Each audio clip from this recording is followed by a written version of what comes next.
हाँ जी नमस्कार दोस्तों, आप ਅੱਜ ਗੱਲ ਕਰਨ ਜਾ ਰਹੇ ਹਾਂ ਹਿਊਮਨ ਰੀਪਰੋਡਕਸ਼ਨ ਚੈਪਟਰ ਜਿਹੜਾ ਕਿ 3rd ਹੈ। ਇਹ ਕਹਿੰਦਾ ਇਹ ਚੈਪਟਰ ਦੀ ਪਹਿਲਾ ਇੱਕ ਜਿਹੜਾ ਹੈ ਪਹਿਲੇ ਇਹਦੀ ਮੈਂ ਤੁਹਾਨੂੰ ਇੰਟਰੋਡਕਸ਼ਨ ਦੱਸ ਦਿੰਦਾ ਕੀ ਕਹਿਣਾ ਚਾਹ ਰਿਹਾ।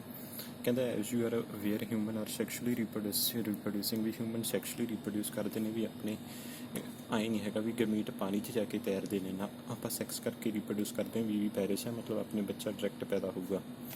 ਅਤੇ ਗੈਮੀਟੋਜੈਨਸਿਸ ਹੁੰਦੀ ਹੈ। ਗੈਮੀਟੋਜੈਨਸਿਸ ਕੀ ਹੁੰਦਾ, ਮੇਲ ਦੇ ਵਿੱਚ ਸਪਰਮ ਬਣਦੇ ਨੇ, ਫੀਮੇਲ ਦੇ ਵਿੱਚ ਐਗ ਬਣਦਾ। Transfer of sperm into the female genital tract, sperm ਦਾ ਟ੍ਰਾਂਸਫਰ ਹੋਣਾ ਨੂੰ ਇਨਸੈਮੀਨੇਸ਼ਨ ਕਹਿੰਦੇ ਨੇ, ਦੋਨਾਂ ਦਾ ਫਿਊਜ਼ਨ ਨੂੰ ਫਰਟੀਲਾਈਜੇਸ਼ਨ ਕਹਿੰਦੇ ਨੇ, ਜਿਸ ਤੋਂ ਬਾਅਦ ਜ਼ਾਈਗੋਟ ਬਣਦਾ। This is followed by formation and development of blastocyst. ਅਤੇ ਉਸ ਤੋਂ ਬਾਅਦ ਜਦੋਂ ਕਹਿੰਦਾ ਇਹ ਆਪਣਾ ਜ਼ਾਈਗੋਟ ਬਣ ਜਾਂਦਾ, ਉਸ ਤੋਂ ਬਾਅਦ 'ਚ ਬਲਾਸਟੋਸਿਸਟ ਬਣਦਾ ਜਿਹੜਾ ਕਿ ਯੂਟਰਾਈਨ ਦੀ ਵਾਲ ਦੇ ਨਾਲ ਇੰਪਲਾਂਟੇਸ਼ਨ ਹੋ ਜਾਂਦੀ ਹੈ। ਐਂਬਰੀਓਨਿਕ ਡਿਵੈਲਪਮੈਂਟ ਨੂੰ ਕੀ ਕਹਿੰਦੇ ਨੇ, ਜੈਸਟੇਸ਼ਨ। ਐਂਬਰੀਓ ਦੇ ਵਿੱਚ ਜਿਹੜਾ ਡਿਵੈਲਪ ਕਰਦਾ 9 ਮਹੀਨੇ ਬੱਚਾ ਰਹਿੰਦਾ ਉਹਨੂੰ ਜੈਸਟੇਸ਼ਨ ਪੀਰੀਅਡ ਕਹਿੰਦੇ ਨੇ, ਅਤੇ ਜਦੋਂ ਬੱਚਾ ਬਾਹਰ ਨਿਕਲਦਾ ਉਹਨੂੰ ਪਾਰਚੂਰੇਸ਼ਨ ਕਹਿੰਦੇ ਨੇ। ਤੁਸੀਂ ਕਹਿੰਦੇ ਇਹ ਸਾਰਾ ਕੁਛ ਪੜ੍ਹਿਆ ਹੋਊਗਾ ਆਫਟਰ ਪਿਬਰਟੀ, ਮਤਲਬ ਇਹ ਜੋ ਵੀ ਸਾਰਾ ਕੁਛ ਹੁੰਦਾ ਗਮੀਟ ਬਣਦੇ ਨੇ ਪਿਬਰਟੀ ਏਜ ਤੋਂ ਬਾਅਦ ਹੀ ਬਣਦੇ ਨੇ। ਮੁੰਡਿਆਂ ਦੇ ਵਿੱਚ ਜਿਹੜੀ ਹੁੰਦੀ ਹੈ ਪਿਬਰਟੀ ਏਜ, ਅਤੇ ਕੁੜੀਆਂ ਦੇ ਵਿੱਚ ਮੇਲ ਅਤੇ ਫੀਮੇਲ ਦੇ ਵਿੱਚ ਅੱਡ ਨੇ। ਇੱਕ ਬੁੜਾ ਬੰਦਾ ਸਪਰਮ ਬਣਾ ਸਕਦਾ, ਪਰ ਇੱਕ ਬੁੜੀ ਔਰਤ ਐਗ ਨਹੀਂ ਬਣਾ ਸਕਦੀ। ਉਹਦੇ ਵਿੱਚ 50 ਸਾਲਾਂ ਦੀ ਉਮਰ ਤੱਕ ਕੰਡੇ ਬੰਨੇ ਰੁਕ ਜਾਂਦੇ ਨੇ। ਅੱਗੇ ਆ ਗਿਆ male reproductive system. The male reproductive system is located in the pelvis region. ਆਪਾਂ ਨੂੰ ਪਤਾ ਹੀ ਹੈ ਦੋਸਤੋ ਵੀ ਜਿਹੜਾ ਮੇਲ ਰੀਪਰੋਡਕਟਿਵ ਸਿਸਟਮ ਆਪਣੇ ਵਾਲਾ ਇਹ ਕਿੱਥੇ ਲੋਕੇਟਡ ਹੈ, ਪੈਲਵਿਸ ਰੀਜਨ ਦੇ ਵਿੱਚ। It include a pair of testis, ਆਪਣੇ 2 ਟੈਸਟਿਸ ਨੇ ਅਲੋਂਗ ਵਿਦ ਅਸੈਸਰੀ ਡਕਟਸ, ਅਤੇ ਹੋਰ ਕਈ ਅਸੈਸਰੀ ਡਕਟਾਂ ਨੇ, ਗਲੈਂਡਸ ਨੇ, ਅਤੇ ਇੱਕ ਐਕਸਟਰਨਲ ਜੈਨੀਟੇਰੀਆ। ਐਕਸਟਰਨਲ ਜੈਨੀਟੇਰੀਆ ਜਿਹਨੂੰ ਆਪਾਂ ਅੱਗੇ ਪੜ੍ਹਾਂਗੇ। ਕਹਿੰਦੇ ਦਾ ਟੈਸਟਿਸ ਆਰ ਸਿਚੁਏਟਡ ਆਊਟਸਾਈਡ ਦ ਐਬਡੋਮੀਨਲ ਕੈਵਿਟੀ। ਜਿਹੜੀ ਐਬਡੋਮੀਨਲ ਕੈਵਿਟੀ ਹੈ ਵੀ ਆਪਣਾ ਜਿਹੜਾ ਐਬਡੋਮਨ ਹੈ, ਢਿੱਡ ਹੈ, ਉਹਦੀ ਕੈਵਿਟੀ ਤੋਂ ਬਾਹਰ ਹੁੰਦੇ ਨੇ। ਤਾਂ ਆਪਾਂ ਨੂੰ ਪਤਾ ਤਾਂ ਹੈਗਾ ਦੋਸਤੋ ਟੈਸਟਿਸ ਥੱਲੇ ਹੁੰਦੇ ਨੇ, ਕੀ 'ਚ ਹੁੰਦੇ ਨੇ, ਸਕਰੋਟਮ 'ਚ ਹੁੰਦੇ ਨੇ। ਕਿਉਂ ਹੁੰਦੇ ਨੇ?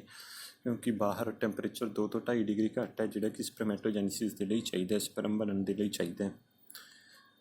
ਅਤੇ ਟੈਸਟਿਸ ਦੀ ਲੈਂਥ 4 ਤੋਂ 5 ਸੈਂਟੀਮੀਟਰ ਹੈ, ਵਿਡਥ 2 ਤੋਂ 3 ਸੈਂਟੀਮੀਟਰ ਹੈ। ਟੈਸਟਿਸ ਦੀ ਲੈਂਥ ਕਿੰਨੀ ਹੈ? 4 ਤੋਂ 5 ਸੈਂਟੀਮੀਟਰ। ਟੈਸਟਿਸ ਦੀ ਵਿਡਥ ਕਿੰਨੀ ਹੈ? 2 ਤੋਂ 3 ਸੈਂਟੀਮੀਟਰ।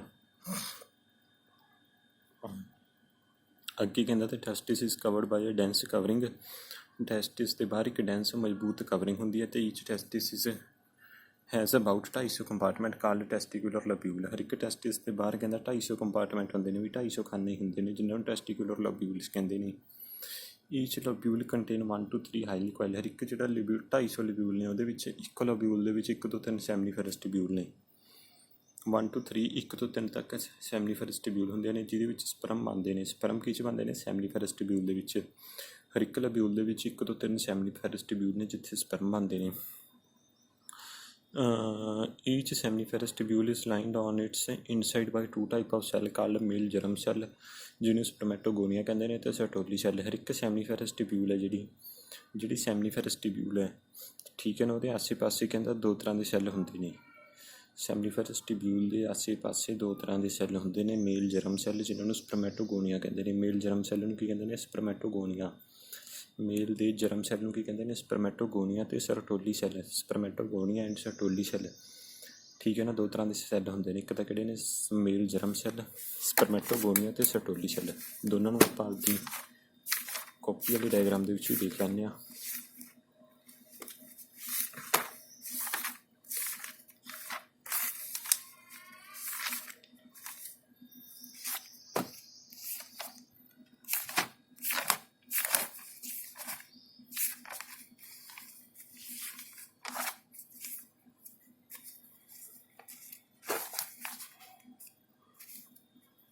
ਸੈਮਨੀਫਰਸ ਟਿਬਿਊਲ ਉਹਦੀ ਆਪਾਂ ਨੂੰ ਇੱਕ ਸੈਮਨੀਫਰਸ ਟਿਬਿਊਲ ਦੋਸਤੋ ਜਿਵੇਂ ਆਏ ਹੈ, ਹਾਂ ਇੱਕ ਸੈਮਨੀਫਰਸ ਟਿਬਿਊਲ ਉਹਨੂੰ ਆਪਾਂ ਅੱਗੇ ਖੋਲ੍ਹਤਾ ਵੀ ਐਂ ਕੱਟ ਰੱਖਿਆ, ਤਾਂ ਆਪਾਂ ਦੇਖਦੇ ਹਾਂ। ਦੇਖੋ ਆਹ ਸਰਟੋਲੀ ਸੈੱਲ ਨੇ ਆਸੇ ਪਾਸੇ। ਸਰਟੋਲੀ ਸੈੱਲ ਨੂੰ ਵੀ ਨਰਸ ਸੈੱਲ ਵੀ ਕਹਿੰਦੇ ਨੇ।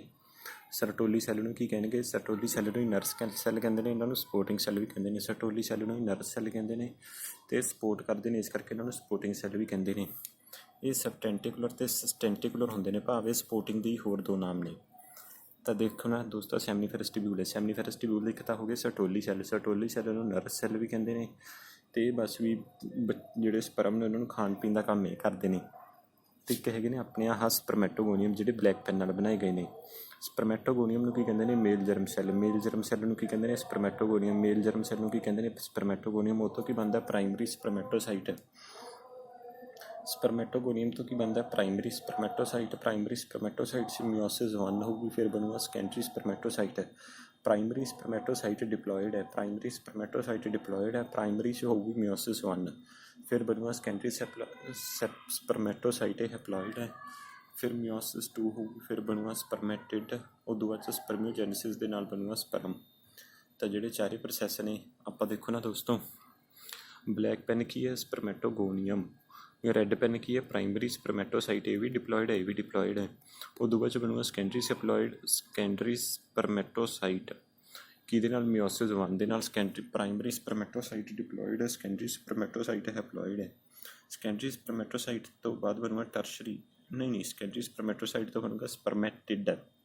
ਸਪਰਮੈਟਿਡ 'ਚ ਹੋਊਗੀ ਮਿਓਸਿਸ 2, ਉਹ ਵੀ ਹੈਪਲੋਇਡ, ਉਹ ਵੀ ਹੈਪਲੋਇਡ ਹੈ, ਐਂਡ 'ਤੇ ਸਪਰਮੈਟਿਡ ਤੋਂ ਬਣੂਗਾ ਸਪਰਮ। ਤਾਂ ਸਪਰਮੈਟੋਗੋਨੀਅਮ ਨੂੰ ਕੀ ਕਹਿੰਦੇ ਨੇ? ਮੇਲ ਜਰਮ ਸੈੱਲ। ਸਪਰਮੈਟੋਗੋਨੀਅਮ ਨੂੰ ਕੀ ਕਹਿੰਦੇ ਨੇ? ਮੇਲ ਜਰਮ ਸੈੱਲ। ਇਹਦੇ ਵਿੱਚ ਆਪਾਂ ਕੀ ਪੜ੍ਹਿਆ ਵੀ ਸਪਰਮੈਟੋਗੋਨੀਅਮ ਜਾਂ ਮੇਲ ਜਰਮ ਸੈੱਲ ਉਹ ਤੋਂ ਕੀ ਬਣਦਾ ਹੈ? ਸਪਰਮੈਟੋਗੋਨੀਅਮ ਤੋਂ ਬਣਦਾ ਪ੍ਰਾਇਮਰੀ ਸਪਰਮੈਟੋਸਾਈਟ। ਸਪਰਮੈਟੋਗੋਨੀਅਮ ਵੀ ਡਿਪਲੋਇਡ ਹੈ, ਪ੍ਰਾਇਮਰੀ ਸਪਰਮੈਟੋਸਾਈਟ ਵੀ ਡਿਪਲੋਇਡ ਹੈ। ਪ੍ਰਾਇਮਰੀ ਸਪਰਮੈਟੋਸਾਈਟ ਤੋਂ ਬਣੂਗਾ ਸੈਕੰਡਰੀ ਸਪਰਮੈਟੋਸਾਈਟ। ਪ੍ਰਾਇਮਰੀ ਸਪਰਮੈਟੋਸਾਈਟ ਡਿਪਲੋਇਡ ਹੈ, ਸੈਕੰਡਰੀ ਸਪਰਮੈਟੋਸਾਈਟ ਹੈਪਲੋਇਡ ਹੈ। ਅਤੇ ਕਿਵੇਂ ਬਣੂਗਾ? ਮਿਓਸਿਸ 1 ਨਾਲ ਬਣੂਗਾ। ਅਤੇ ਸੈਕੰਡਰੀ ਸਪਰਮੈਟੋਸਾਈਟ ਤੋਂ ਬਣੂਗਾ ਅੱਗੇ ਸਪਰਮੈਟਿਡ, ਉਹ ਮਿਓਸਿਸ 2 ਨਾਲ ਦੋਨੇ ਹੈਪਲੋਇਡ ਨੇ। ਸਪਰਮੈਟਿਡ ਤੋਂ ਬਣੂਗਾ ਅੱਗੇ ਸਪਰਮ। ਅਤੇ ਜਿਹੜੇ ਕਹਿੰਦਾ ਸਰਟੋਲੀ ਸੈੱਲ ਨੇ ਇਹ ਸਕਰੀਟ ਕਰਦੇ ਨੇ ਐਂਡਰੋਜਨ ਬਾਈਂਡਿੰਗ ਪ੍ਰੋਟੀਨ। ਠੀਕ ਹੈ ਦੋਸਤੋ, ਬਾਹਰ ਜਿਹੜੇ ਇੰਟਰਸਟੀਸ਼ੀਅਲ ਸੈੱਲ ਨੇ ਉਹ ਟੈਸਟੋਸਟਰੋਨ ਬਣਾਈ ਜਾਂਦੇ ਨੇ, ਪਰ ਟੈਸਟੋਸਟਰੋਨ ਤਾਂ ਬਾਹਰ ਹੈ। ਟੈਸਟੋਸਟਰੋਨ ਨੂੰ ਬਾਹਰ ਤੋਂ ਅੰਦਰ ਤੱਕ ਲਿਆਉਣ ਵਾਸਤੇ ਸਰਟੋਲੀ ਸੈੱਲ ਕੀ ਛੱਡਦੇ ਨੇ? ਐਂਡਰੋਜਨ ਬਾਈਂਡਿੰਗ ਪ੍ਰੋਟੀਨ। ਬਾਹਰ ਵਾਲੇ ਟੈਸਟੋਸਟਰੋਨ ਨੂੰ ਬਾਹਰ ਤੋਂ ਅੰਦਰ ਲਿਆਉਣ ਵਾਸਤੇ ਸਰਟੋਲੀ ਸੈੱਲ ਛੱਡਦੇ ਨੇ ਐਂਡਰੋਜਨ ਬਾਈਂਡਿੰਗ ਪ੍ਰੋਟੀਨ। ਸਰਟੋਲੀ ਸੈੱਲ ਦਾ ਇੱਕ ਹੋਰ ਫੰਕਸ਼ਨ ਕੀ ਹੈ? ਛੱਡਦੇ ਨੇ ਐਂਡਰੋਜਨ ਬਾਈਂਡਿੰਗ ਪ੍ਰੋਟੀਨ। ਤਾਂ ਸੈਮਨੀਫੈਰਸ ਟਿਬਿਊਲ ਬਾਹਰੋਂ ਬਣੀ ਹੋਈ ਹੈ ਵਾਈਟ ਫਾਈਬਰਸ ਕਨੈਕਟਿਵ ਟਿਸ਼ੂ ਦੇ। ਸੈਮਨੀਫੈਰਸ ਟਿਬਿਊਲ ਬਾਹਰੋਂ ਕਿਹਦੀ ਬਣੀ ਹੋਈ ਹੈ? ਵਾਈਟ ਫਾਈਬਰਸ ਕਨੈਕਟਿਵ ਟਿਸ਼ੂ ਦੇ, ਜਿਹਨੂੰ ਟਿਊਨਿਕਾ ਪ੍ਰੋਪਰੀਆ ਵੀ ਕਹਿੰਦੇ ਨੇ। ਸੈਮਨੀਫੈਰਸ ਟਿਬਿਊਲ ਬਾਹਰੋਂ ਬਣੀ ਹੋਈ ਹੈ ਵਾਈਟ ਫਾਈਬਰਸ ਕਨੈਕਟਿਵ ਟਿਸ਼ੂ ਦੇ, ਜਿਹਨੂੰ ਟਿਊਨਿਕਾ ਪ੍ਰੋਪਰੀਆ ਕਹਿੰਦੇ ਨੇ। ਅੰਦਰੋਂ ਬਣੀ ਹੋਈ ਹੈ ਜਰਮੀਨਲ ਐਪੀਥੀਲੀਅਮ ਦੇ। ਇੱਕ ਕੁਬਾਈਡਲ ਸੈੱਲ 'ਚ ਆ ਗਿਆ ਸਪਰਮੈਟੋਗੋਨੀਅਮ, ਕੋਲਮਨਰ 'ਚ ਆ ਗਿਆ ਸਰਟੋਲੀ ਸੈੱਲ। ਠੀਕ ਹੈ,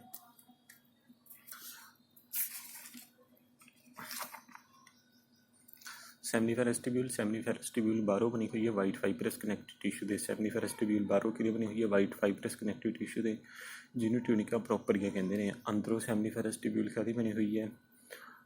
ਅੰਦਰੋਂ ਦੋ ਤਰ੍ਹਾਂ ਦੇ ਸੈੱਲ ਨੇ। ਇੱਕ ਅੰਦਰੋਂ ਜਰਮੀਨਲ ਐਪੀਥੀਲੀਅਮ ਹੈ। ਜਰਮੀਨਲ ਐਪੀਥੀਲੀਅਮ ਦਾ ਭਾਵ ਹੁੰਦਾ ਜਿਹੜੇ ਅੱਗੇ ਸਪਰਮ ਬਣਾ ਲਏ, ਵੀ ਜਿਹੜੇ ਅੱਗੇ ਗਮੀਟ ਬਣਾ ਲਓ, ਉਹਨੂੰ ਜਰਮੀਨਲ ਐਪੀਥੀਲੀਅਮ ਕਹਿ ਦਿੰਦੇ ਆ। ਅਤੇ ਅੰਦਰੋਂ ਕਹਿੰਦਾ ਬਣੀ ਹੋਈ ਹੈ ਜਰਮੀਨਲ ਐਪੀਥੀਲੀਅਮ ਤੋਂ। ਠੀਕ ਹੈ, ਕੁਬਾਈਡਲ ਦਾ ਆ ਗਿਆ ਸਪਰਮੈਟੋਗੋਨੀਅਮ। ਕੁਬਾਈਡਲ ਸੈੱਲ ਤਾਂ ਆ ਗਏ ਸਪਰਮੈਟੋਗੋਨੀਅਮ ਜਿਹੜੇ ਸਪਰਮ ਬਣਾਉਣਗੇ। ਕੋਲਮਨਰ 'ਚ ਆ ਜਾਣਗੇ ਸਰਟੋਲੀ ਸੈੱਲ। ਸਰਟੋਲੀ ਸੈੱਲ ਦਾ ਕੀ ਕੰਮ ਹੈ? ਕੋਲਮਨਰ 'ਚ ਆ ਗਏ। ਤਾਂ ਦੇਖੋ ਯਾਰ ਸਰਟੋਲੀ ਸੈੱਲ ਲੰਬੇ ਨੇ ਤਾਂ ਕਾਲਮ ਲਾਈਕ ਨੇ, ਅਤੇ ਆ ਕਿਊਬ ਲਾਈਕ ਨੇ। ਕਿਊਬਾਈਡਲ ਲਾਈਕ ਦਾ ਹੋ ਗਏ ਸਪਰਮੈਟੋਗੋਨੀਅਮ ਹੋ ਗਏ ਕਿਊਬਾਈਡਲ। ਸਪਰਮ ਬਣਨੇ ਦੇ ਤਾਂ ਕਿਊਬਾਈਡਲ, ਅਤੇ ਕੋਲਮਨਰ ਕਾਲਮ ਲਾਈਕ ਕਿਹੜੇ ਆ ਗਏ? ਆਪਣੇ ਕਾਲਮ ਲਾਈਕ ਆ ਗਏ ਆਪਣੇ ਸਰਟੋਲੀ ਸੈੱਲ। ਕਾਲਮ ਲਾਈਕ ਆ ਗਏ। ਸਰਟੋਲੀ ਸੈੱਲ ਦਾ ਫੰਕਸ਼ਨ ਵੀ ਇਹਨੇ ਲਿਖ ਰੱਖਿਆ ਵੀ provide nutrition to developing sperm. Sertoli cell ਦਾ ਕੰਮ ਕੀ ਹੈ? ਵੀ ਜਿਹੜੇ ਡਿਵੈਲਪਿੰਗ ਸਪਰਮ ਨੇ ਉਹਨਾਂ ਨੂੰ ਨਿਊਟ੍ਰੀਸ਼ਨ ਦੇਣਾ। Function of Sertoli cell to provide the nutrition to developing sperm. ਵੀ ਸਰਟੋਲੀ ਸੈੱਲ ਇੱਕ ਤਾਂ ਨਿਊਟ੍ਰੀਸ਼ਨ ਦਿੰਦੇ ਨੇ ਕਿਹਨੂੰ? ਡਿਵੈਲਪਿੰਗ ਸਪਰਮ ਨੂੰ। ਬਲੱਡ ਟੈਸਟਿਸ ਬੈਰੀਅਰ ਨੇ, ਵੀ ਟੈਸਟਿਸ ਦੇ ਵਿੱਚ ਬਲੱਡ ਨਹੀਂ ਆਉਣ ਦਿੰਦੇ। ਕੀ ਆਪਾਂ ਟੈਸਟਿਸ ਦੇ ਵਿੱਚ ਬਲੱਡ ਪੜ੍ਹਿਆ? ਜੀ ਨਹੀਂ, ਟੈਸਟਿਸ ਦੇ ਵਿੱਚ ਬਲੱਡ ਨਹੀਂ ਆਉਂਦਾ, ਤਾਂ ਇਹ ਬਲੱਡ ਟੈਸਟਿਸ ਬੈਰੀਅਰ ਨੇ। ਕੌਣ? Sertoli cell. Phagocyte to dead and injured cell. Injured sperm cell ਜਿਹੜੇ ਡੈਡ ਨੇ, ਵੀ ਮਰੇ ਮੁਰੇ ਸਪਰਮ ਸੈੱਲ ਨੇ ਜਾਂ ਖਰਾਬ ਖਰੂਬ ਨੇ, ਉਹਨਾਂ ਨੂੰ ਫੈਗੋਸਾਈਟ ਖਾ ਜਾਂਦਾ। ਕੌਣ ਖਾ ਜਾਂਦਾ? ਸਰਟੋਲੀ ਸੈੱਲ। ਤਾਂ ਸਰਟੋਲੀ ਸੈੱਲ ਦੇ ਫੰਕਸ਼ਨ ਕੀ ਨੇ? ਬਲੱਡ ਟੈਸਟਿਸ ਬੈਰੀਅਰ ਹੈ, phagocyte to dead and injured cell, ਅਤੇ ਨਿਊਟ੍ਰੀਸ਼ਨ ਪ੍ਰੋਵਾਈਡ ਕਰਦਾ ਕਿਹਨੂੰ? ਡਿਵੈਲਪਿੰਗ ਸਪਰਮ ਨੂੰ। ਇਹ ਚਾਰ ਤਰ੍ਹਾਂ ਦੀਆਂ ਸਿਕਰੀਸ਼ਨ ਛੱਡਦਾ। Anti Mullerian hormone, anti androgen binding protein, inhibin ਅਤੇ aromatase enzyme. Anti Mullerian hormone ਕਦੋਂ ਰਿਲੀਜ਼ ਹੁੰਦਾ? ਐਂਬਰੀਓਨਿਕ ਸਟੇਜ 'ਚ। ਐਂਟੀ ਮਲੇਰੀਅਨ ਹਾਰਮੋਨ ਕਦੋਂ ਰਿਲੀਜ਼ ਹੁੰਦਾ? ਐਂਬਰੀਓਨਿਕ ਸਟੇਜ 'ਚ, ਅਤੇ ਸਪਰੈਸ ਕਰਦਾ ਮਲੇਰੀਅਨ ਡਕਟ ਨੂੰ। ਐਂਟੀ ਮਲੇਰੀਅਨ ਹਾਰਮੋਨ ਕਦੋਂ ਰਿਲੀਜ਼ ਹੁੰਦਾ? ਐਂਬਰੀਓਨਿਕ ਸਟੇਜ 'ਚ। ਵੀ ਜਦੋਂ ਐਂਬਰੀਓਨਿਕ ਸਟੇਜ 'ਚ ਹੁੰਦਾ ਤਾਂ ਉਹ ਠੀਕ ਹੈ ਨਾ ਯਾਰ, ਕਨਫਿਊਜ਼ ਨਹੀਂ ਹੋਣਾ। ਜਿਹੜੇ ਸਰਟੋਲੀ ਸੈੱਲ ਨੇ ਚਾਰ ਹਾਰਮੋਨ ਛੱਡਦੇ ਨੇ, ਕਿਹੜੇ? Anti Mullerian hormone, androgen binding hormone, inhibin ਅਤੇ aromatase enzyme. Anti Mullerian hormone. Mullerian duct ਦਾ ਕੰਮ ਕਦੋਂ ਹੁੰਦਾ? ਇਹਦਾ ਜਦੋਂ ਬੱਚਾ ਢਿੱਡ ਦੇ ਅੰਦਰ ਹੁੰਦਾ ਉਦੋਂ ਹੁੰਦਾ ਹੈ। ਤਾਂ ਐਂਬਰੋਨਿਕ ਸਟੇਜ 'ਚ ਰਿਲੀਜ਼ ਹੋਊਗਾ। ਐਂਟੀ ਹੈ ਮਤਲਬ ਖਿਲਾਫ ਹੈ ਕਿਹਦੇ, ਮਲੇਰੀਅਨ ਹਾਰਮੋਨ ਦੇ, ਤਾਂ ਇਹ ਸਪਰੈਸ ਕਰੂਗਾ ਮਲੇਰੀਅਨ ਡਾਕਟਰ ਨੂੰ ਖਤਮ। Androgen binding protein to concentrate testosterone inside seminiferous tube, ਠੀਕ ਹੈ ਨਾ। ਐਂਡਰੋਜਨ ਬਾਈਂਡਿੰਗ ਪ੍ਰੋਟੀਨ ਨੇ ਕੀ ਕਰਨਾ ਹੈ, ਬਾਹਰੋਂ ਐਂਡਰੋਜਨ ਭਾਵ ਟੈਸਟੋਸਟਰੋਨ ਨੂੰ ਇਕੱਠਾ ਕਰਕੇ ਅੰਦਰ ਲਿਆਉਣਾ ਹੈ, ਤਾਂ ਅੰਦਰ ਲਿਆਉਣਾ ਹੈ, ਠੀਕ ਹੈ ਨਾ। ਤਾਂ ਅੰਦਰ ਜਿਹੜਾ ਟੈਸਟੋਸਟਰੋਨ ਜੇ ਮੰਨ ਲਓ ਪਹਿਲਾਂ 5 ਗ੍ਰਾਮ ਸੀਗਾ ਤਾਂ ਜੋ ਬਾਹਰੋਂ ਹੋਰ ਲਿਆਊਗਾ ਤਾਂ ਅੰਦਰ 10 ਗ੍ਰਾਮ ਹੋ ਜੂਗਾ, ਤਾਂ ਅੰਦਰ ਇਹ ਟੈਸਟੋਸਟਰੋਨ ਨੂੰ ਕੰਸਨਟਰੇਟ ਕਰ ਦੂਗਾ। ਇਨਹੀਬਿਨ ਨੈਗੇਟਿਵ ਫੀਡਬੈਕ ਐਟ ਐਕਸੈਸਿਵ ਸਪਰਮੈਟੋਜੈਨੇਸਿਸ, ਜੇ ਸਪਰਮ ਦੀ ਜਿੰਨੀ ਮਾਤਰਾ ਚਾਹੀਦੀ ਹੈ ਉਦੋਂ ਜੇ ਜ਼ਿਆਦਾ ਮਾਤਰਾ 'ਚ ਬਣ ਰਹੇ ਨੇ ਤਾਂ ਕੀ ਰਿਲੀਜ਼ ਹੁੰਦਾ ਹੈ, ਇਨਹੀਬਿਨ। ਜਿੰਨੀ ਸਪਰਮ ਦੀ ਵੈਲਿਊ ਚਾਹੀਦੀ ਹੈ, ਮਾਤਰਾ ਚਾਹੀਦੀ ਹੈ, ਜੇ ਉਦੋਂ ਵੱਧ ਬਣ ਰਹੀ ਹੈ ਤਾਂ ਕੌਣ ਰੋਕੂਗਾ, ਇਨਹੀਬਿਨ। ਇਨਹੀਬਿਨ ਕੌਣ ਛੱਡਦਾ, ਸਰਟੋਲੀ ਸੈੱਲ ਛੱਡਦੇ ਨੇ। Aromatase enzyme little amount of testosterone estrogen help in spermatogenesis. ਇੱਕ ਦੋਸਤੋ ਐਰੋਮੇਟੇਜ਼ ਐਂਜ਼ਾਈਮ ਹੁੰਦਾ। ਐਰੋਮੇਟੇਜ਼ ਐਂਜ਼ਾਈਮ ਦਾ ਕੰਮ ਕੀ ਹੈ, ਥੋੜ੍ਹੀ ਜਿਹੀ ਅਮਾਊਂਟ ਦੇ ਟੈਸਟੋਸਟਰੋਨ ਨੂੰ ਈਸਟ੍ਰੋਜਨ 'ਚ ਕਨਵਰਟ ਕਰ ਦਿੰਦਾ ਹੈ। ਟੈਸਟੋਸਟਰੋਨ ਨੂੰ ਈਸਟ੍ਰੋਜਨ ਦੇ ਵਿੱਚ ਕੌਣ ਕਨਵਰਟ ਕਰਦਾ ਹੈ, ਐਰੋਮੇਟੇਜ਼ ਐਂਜ਼ਾਈਮ, ਜਿਹੜਾ ਕਿਹਦੇ ਕੰਮ ਹੁੰਦਾ, ਹੈਲਪ ਇਨ ਸਪਰਮੀਓਜੈਨੇਸਿਸ। ਅਤੇ ਆ ਸਪਰਮੀਓਜੈਨੇਸਿਸ ਕੀ ਹੁੰਦਾ, ਇਹ ਆਪਾਂ ਦੋਸਤੋ 2 ਮਿੰਟ ਠਹਿਰ ਕੇ ਦੇਖ ਕੇ ਦੱਸ ਦਿੰਦੇ ਵੀ ਵਾਟ ਇਜ਼ ਸਪਰਮੀਓਜੈਨੇਸਿਸ। ਅਤੇ ਐਰੋਮੇਟੇਜ਼ ਐਂਜ਼ਾਈਮ ਦਾ ਕੀ ਕੰਮ ਹੈ, ਵੀ ਸਪਰਮ ਦੇ ਫਾਰਮੇਸ਼ਨ ਨੂੰ ਆਈ ਹੋਪ ਸਪਰਮੀਓਜੈਨੇਸਿਸ ਕਹਿੰਦੇ ਹੋਣਗੇ। ਅਤੇ ਐਰੋਮੇਟੇਜ਼ ਐਂਜ਼ਾਈਮ ਦਾ ਕੀ ਕੰਮ ਹੈ, ਵੀ ਲਿਟਲ ਅਮਾਊਂਟ ਆਫ ਟੈਸਟੋਸਟਰੋਨ ਨੂੰ ਕੀ 'ਚ ਕਨਵਰਟ ਕਰ ਦਿੰਦਾ ਹੈ, ਆਪਣੇ ਈਸਟ੍ਰੋਜਨ 'ਚ, ਜਿਹਦਾ ਕਿ ਸਪਰਮੀਓਜੈਨੇਸਿਸ ਦੇ ਲਈ ਰਿਕੁਆਇਰਡ ਹੁੰਦਾ ਹੈ। ਅੱਗੇ ਆ ਕੇ ਮੇਲ ਰੀਪਰੋਡਕਟਿਵ ਹਾਰਮੋਨ। ਹੁਣ ਮੇਲ ਰੀਪਰੋਡਕਟਿਵ ਹਾਰਮੋਨ 'ਚ ਆਪਾਂ ਪੜ੍ਹਾਂਗੇ ਹਾਈਪੋਥੈਲਮਸ ਤੋਂ ਕਹਿੰਦਾ ਕੀ ਰਿਲੀਜ਼ ਹੁੰਦਾ, GnRH। ਹਾਈਪੋਥੈਲਮਸ ਤੋਂ ਕੀ ਰਿਲੀਜ਼ ਹੁੰਦਾ, GnRH ਮਤਲਬ ਗਨੈਡੋਟ੍ਰੋਫਿਨ ਰਿਲੀਜ਼ਿੰਗ ਹਾਰਮੋਨ। ਹਾਈਪੋਥੈਲਮਸ ਤੋਂ ਕੀ ਰਿਲੀਜ਼ ਹੁੰਦਾ, GnRH ਕਿਹਦੇ ਕੋਲ ਆਉਂਦਾ, ਐਂਟੀਰੀਅਰ ਪਿਟਿਊਟਰੀ ਕੋਲ। ਹਾਈਪੋਥੈਲਮਸ ਤੋਂ ਕੀ ਰਿਲੀਜ਼ ਹੁੰਦਾ, GnRH ਕਿਹਦੇ ਕੋਲ ਆਉਂਦਾ, ਐਂਟੀਰੀਅਰ ਪਿਟਿਊਟਰੀ ਕੋਲ।